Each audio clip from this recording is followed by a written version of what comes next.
A group of violent criminals, all serving life sentences for their horrible crimes, agree to help a secret government agency overthrow a madman in exchange for time off of their sentences. Back in 2016, the trailer for Suicide Squad dropped, and it featured a bunch of A-list actors, incredible music that was perfectly timed to the action of the trailer, and the set pieces just looked vibrant and bright. Everyone thought this movie was going to be a hit. Unfortunately for me, and a lot of others, it didn't really live up to that hype. So because of that, I really had no desire to see this reboot, remake, sequel. I'm honestly not sure what it is. When The Suicide Squad came out, it got nearly 100% positive reviews, and I thought, I should check it out. And I was surprised at how much I liked it. This movie was written and directed by James Gunn, who's most well known for bringing a ragtag group of unknown superheroes to be one of the biggest box office successes of 2014 in Guardians of the Galaxy. In Guardians of the Galaxy, James Gunn infused a lot of humor and had an incredible soundtrack that elevated the movie well above what anyone expected it to be. Now for me, I didn't see it until after all that hype came out, so it didn't live up quite to the hype that I was expecting, and I'd put it somewhere in the middle of all of the Marvel superhero movies.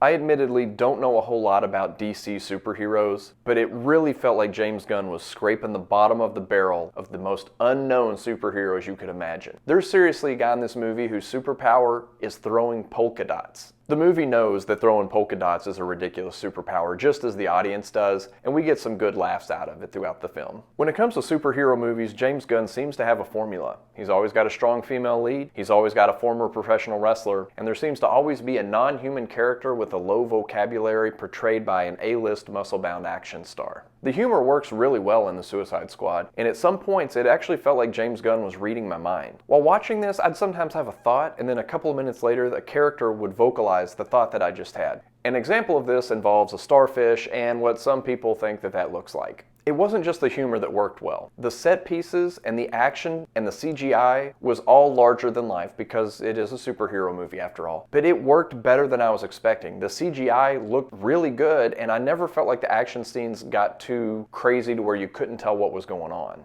My biggest gripe with the superhero genre is there are no stakes for our main characters. They're pretty much all invincible. No one dies, no one gets hurt. In the Suicide Squad, that's not the case. There were several characters who got hurt, and there were several characters who died who I thought were main characters, and I appreciate that you never knew who was going to live or die in a certain scene. That's something we don't get a lot in superhero movies.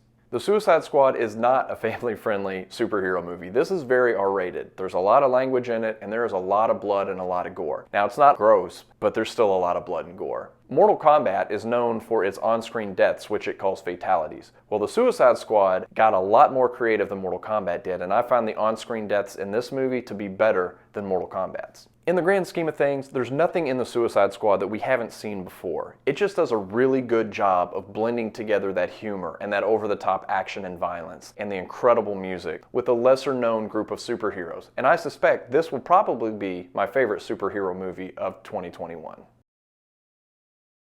Arms. Explosives implanted in your brain. Hungry sharks with arms.